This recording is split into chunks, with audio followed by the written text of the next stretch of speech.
नमस्कार और the deep dive में आपका एक बार फिर से स्वागत है। तो आज की चर्चा हम एक सवाल से शुरू करते हैं ना। कल्पना कीजिए एक बहुत बड़ा राजा है, एक विशाल सेना का सेनापति, और वो अपनी जिंदगी की सबसे बड़ी लड़ाई लड़ने जा रहा है। और युद्ध शुरू होने से ठीक पहले वो अपने सबसे अनुभवी कमांडर के पास जाता है और उसे अपनी ही सेना के योद्धाओं के नाम गिनाने लगता है। मतलब उन योद्धाओं के नाम जिन्हें उस कमांडर ने खुद ट्रेनिंग दी है। ये थोड़ा अजीब नहीं लगता? क्या ये सिर्फ आत्मविश्वास का प्रदर्शन है या फिर इसके पीछे कुछ और छिपा है? यही पहेली हमें भगवद गीता के बिल्कुल पहले अध्याय में ले जाती है। कुरुक्षेत्र का मैदान, दोनों तरफ की सेनाएं तैयार खड़ी हैं, माहौल में एक भारी तनाव है, और इसी पल में दुर्योधन अपने गुरु और अपनी सेना के सेनापति द्रोणाचार्य के पास जाता है। आज हम जिस स्रोत पर बात कर रहे हैं वो टेक्स्ट चिपकाया गया शीर्षक वाले दस्तावेज से लिया गया एक विश्लेषण है, और ये विश्लेषण इस घटना को पारंपरिक धर्म की चर्चा से थोड़ा अलग, एक गहरे मनोवैज्ञानिक नजरिए से देखता है। हमारी आज की कोशिश है इस बातचीत की परतों को खोलना और ये समझना कि उस एक श्लोक में शक्ति, राजनीति और डर की कितनी कहानियां एक साथ चल रही हैं। तो चलिए उस पल में चलते हैं। दुर्योधन द्रोणाचार्य के पास पहुंचकर कहता है, पश्येताम पांडुपुत्राणाम आचार्या महतीम चमूम व्यूढ़ाम द्रुपद पुत्रेण तव शिष्येण धीमता।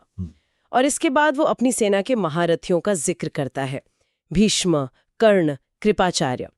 पहली नजर में तो ये एक राजा का अपनी सेना का जायजा लेने जैसा ही लगता है ना? वो अपनी ताकत दिखा रहा है, अपनी सेना का मनोबल बढ़ा रहा है, एक सीधा और सरल एक्शन। सतह पर ये बिल्कुल ऐसा ही लगता है। और ये और भी दिलचस्प तब हो जाता है जब हम देखते हैं कि वो द्रोणाचार्य को संबोधित कैसे करता है। स्रोत के अनुसार वो उन्हें द्विजोत्तम कहता है, जिसका अर्थ है ब्राह्मणों में श्रेष्ठ। ये सिर्फ एक औपचारिक संबोधन नहीं है, आप समझिए, ये एक गहरा सम्मान है। तो एक तरफ वो अपनी सैन्य शक्ति का प्रदर्शन कर रहा है और दूसरी तरफ अपने गुरु के प्रति इतना सम्मान दिखा रहा है। तो ऊपर से देखने पर तो ये एक आदर्श, एक आत्मविश्वासी राजा का व्यवहार ही नजर आता है। पर मेरे मन में यही सवाल बार बार आ रहा है, अगर सब कुछ इतना ही सीधा है तो इस गिनती की जरूरत क्या है? द्रोणाचार्य को तो अपनी सेना की ताकत पता ही है, भीष्म और कर्ण जैसे योद्धाओं को किसी परिचय की जरूरत तो है नहीं। तो ये गिनती ये हो किसके लिए रही है? हाँ, कहीं ये सिर्फ आत्मविश्वास दिखाने से ज्यादा एक सोची समझी राजनीतिक चाल तो नहीं? ये एक बहुत ही महत्वपूर्ण नुक्ता है, और कई विशेषज्ञ ये मानते हैं कि ये महज एक मनोवैज्ञानिक क्षण नहीं बल्कि एक कूटनीतिक दांव भी था। हमें ये याद रखना होगा कि द्रोणाचार्य की जो स्थिति थी वो बहुत जटिल थी। अच्छा। वो कौरवों की तरफ से लड़ रहे थे, लेकिन उनके सबसे प्रिय शिष्य अर्जुन वो दूसरी तरफ थे। पांडवों के प्रति उनका एक नरम कोना था। अच्छा।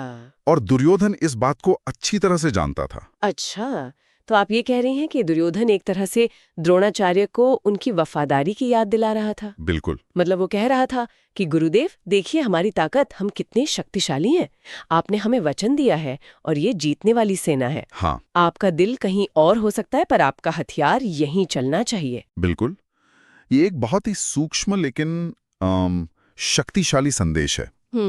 वो अपनी सेना की गिनती करके द्रोणाचार्य पर एक मनोवैज्ञानिक दबाव बना रहा है।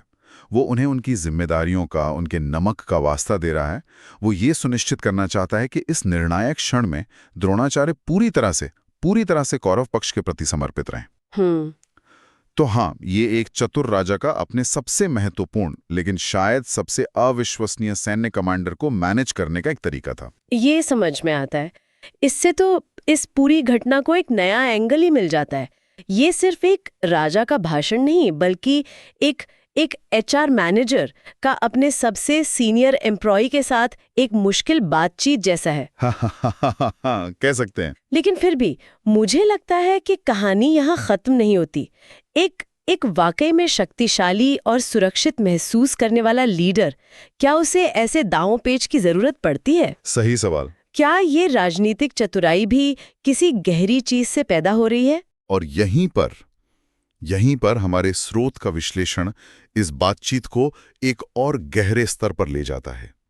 वो कहता है कि ये राजनीतिक कदम ये चतुराई, ये आत्मविश्वास से नहीं बल्कि एक गहरे छिपे हुए डर से पैदा हो रही है। डर से? हाँ, डर से। सोचिए, दुर्योधन जानता है कि वो अधर्म के पक्ष में खड़ा है। वो जानता है कि पांडवों की सेना संख्या में भले ही छोटी हो, पर वो धर्म, सत्य और न्याय के लिए लड़ रहे हैं। और सबसे बड़ी बात, उनके साथ स्वयं श्री कृष्ण है। ठीक, उनके साथ स्वयं श्री कृष्ण है। मतलब उसके पास एक बड़ी सेना है, लेकिन पांडवों के पास है नैतिक बल, एक मॉरल हाई ग्राउंड। हाँ, और ये बात दुर्योधन को अंदर ही अंदर खाए जा रही है। ठीक यही बात। उसकी विशाल सेना, उसके बड़े बड़े योद्धा, ये सब पांडवों के नैतिक बल के सामने बौने पड़ जाते हैं। और यही डर उसकी असुरक्षा की जड़ है। इसलिए जब वो द्रोणाचार्य के सामने अपने योद्धाओं के नाम गिनाता है, तो वो असल में सिर्फ द्रोणाचार्य को ही नहीं, वो खुद को भी आश्वस्त कर रहा है। बिल्कुल, वो खुद को भी आश्वस्त करने की कोशिश कर रहा है। ये एक तरह की आत्मचर्चा है जो डर को दबाने के लिए की जा रही है। वो खुद को यकीन दिलाना चाहता है, देखो मेरे पास भीष्म है, मेरे पास कर्ण है, मैं हार ही नहीं सकता।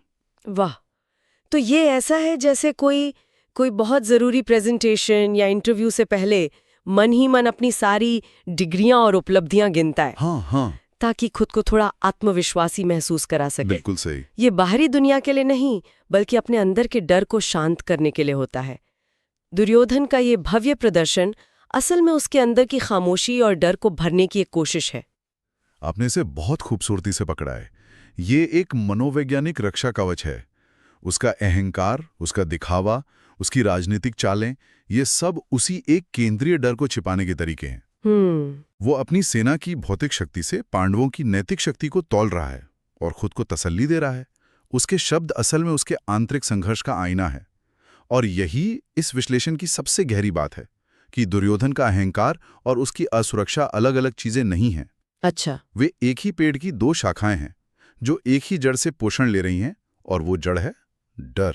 ये तो सिर्फ महाभारत के एक पात्र की कहानी नहीं रह जाती। ये हमें एक बहुत ही यूनिवर्सल ह्यूमन बिहेवियर के बारे में सिखाता है। हाँ, स्रोत में भी इस बात पर जोर दिया गया है कि जब कोई व्यक्ति अंदर से डरा हुआ होता है तो वो अक्सर बाहरी तौर पर अपनी शक्ति का, अपने रुतबे का, अपनी उपलब्धियों का, अपनी उपलब्धियों का बहुत ज्यादा प्रदर्शन करता है। बिल्कुल, ये एक तरह का ओवर कॉम्पेंसेशन है। हाँ, और ये हमें अपने आसपास की दुनिया को समझने का एक नया लेंस देता है।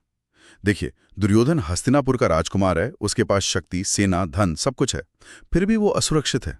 क्यों? क्योंकि उसे पता है कि जो उसका है वो उसने न्याय से नहीं पाया है। बिल्कुल, ये अपराध बोध और ये डर कि कहीं सब कुछ छिन न जाए उसे लगातार परेशान करता है। और इसी डर को छुपाने के लिए वो अहंकार का मुखौटा पहनता है। वो जोर जोर से अपनी ताकत का ऐलान करता है। सही बात है। ताकि ना तो किसी और को और न ही खुद को उसके अंदर का डर सुनाई दे। सही बात है। तो इस पूरी बातचीत का आज के समय में क्या मतलब है? ये घटना हजारों साल पुरानी है। हम आज 21वीं सदी में बैठकर इसकी चर्चा क्यों कर रहे हैं? इसका हमारे जीवन से, आज की दुनिया से क्या संबंध है? इसका बहुत बहुत गहरा संबंध है, क्योंकि मानव मनोविज्ञान बदलानी है। स्रोत का निष्कर्ष यही है कि भगवद गीता केवल एक धार्मिक ग्रंथ या युद्ध की कहानी नहीं है। ये मानव मन पर एक असाधारण टिप्पणी है। ये उन भावनाओं, उन संघर्षों, उन दुविधाओं की बात करती है जो सार्वभौमिक हैं, शाश्वत हैं। दुर्योधन का ये व्यवहार हमें आज के लीडर्स में, कॉर्पोरेट जगत में, राजनीति में, अरे हाँ, यहाँ तक कि सोशल मीडिया पर भी देखने को मिलता है। मतलब आप कह रहे हैं कि जो सीईओ हर तिमाही नतीजों के बाद बहुत जोर शोर से अपनी सफलता का ढिंडोरा पीटता है, हो सकता है वो अपनी कंपनी के भविष्य को लेकर बेहद डरावा हो सकता है। या जो राजनेता हर भाषण में बहुत आक्रामक भाषा का इस्तेमाल करता है, वो शायद अपने घटते जनाधार से असुरक्षित महसूस कर रहा हो। इसकी संभावना बहुत ज्यादा है। यह हमें सिखाता है कि जो आत्मविश्वास सतह पर दिख रहा है, जरूरी नहीं कि वो असली हो। कभी-कभी सबसे जोर की आवाज सबसे खाली बर्तन से आती है। क्या बात है। आज के दौर में जहां बाहरी सफलता और दिखावे पर इतना जोर है, दुर्योधन का यह उदाहरण हमें रुककर सोचने पर मजबूर करता है। यह हमें अपने और दूसरों के व्यवहार को ज्यादा गहराई से समझने की दृष्टि देता है। आज भी उतनी ही सच है। तो आज की इस चर्चा को समेटते हैं। हमने देखा कि कैसे दुर्योधन का अपनी सेना की गिनती करने जैसा एक साधारण सा काम असल में कितना जटिल है। हाँ। ये एक ही समय में आत्मविश्वास का प्रदर्शन है, एक चतुर राजनीतिक चाल है, सही। और सबसे बढ़कर अपने गहरे डर पर पर्दा डालने की एक हताश कोशिश। ये एक जोरदार घोषणा की तरह लगता है, लेकिन असल में ये एक असुरक्षित मन की फुसफुसाहट है। ये हमें याद दिलाता है कि चीजें हमेशा वैसी नहीं होती जैसी सतह पर दिखती हैं। बिल्कुल, हर व्यवहार के पीछे एक गहरा मनोवैज्ञानिक कारण छिपा हो सकता है, और उसे समझने के लिए हमें सतह के नीचे झांकने की जरूरत है। यह हमें इंसानी किरदारों की जटिलता को भी दिखाता है कि कोई भी पूरी तरह से अच्छा या बुरा नहीं होता। खलनायक माने जाने वाले दुर्योधन के अंदर भी एक ऐसा डर है जिसे हम सब कभी न कभी किसी न किसी रूप में महसूस करते हैं। और ये एक बहुत महत्वपूर्ण सवाल खड़ा करता है, जिसके बारे में हम सब सोच सकते हैं। यह हमें अपने आसपास की दुनिया को देखने का एक नया चश्मा देता है। अगली बार जब आप किसी को देखें, चाहे वो सोशल मीडिया पर हो, दफ्तर में हो या हमारे सामाजिक दायरे में हो, अपनी ताकत का, अपनी उपलब्धियों का या अपने विचारों का बहुत ज्यादा और आक्रामक तरीके से प्रदर्शन करते हुए, तो सिर्फ उनके अहंकार पर ध्यान देने के बजाय एक पल रुककर सोचें, ये व्यक्ति असल में किस डर को छिपाने की कोशिश कर रहा है। इन ऊंचे शब्दों के पीछे कौन सी अनकही असुरक्षा छिपी है। ये सवाल हमें लोगों को और शायद खुद को भी ज्यादा गहराई और सहानुभूति से समझने में मदद कर सकता है। इस पर जरूर सोचिएगा।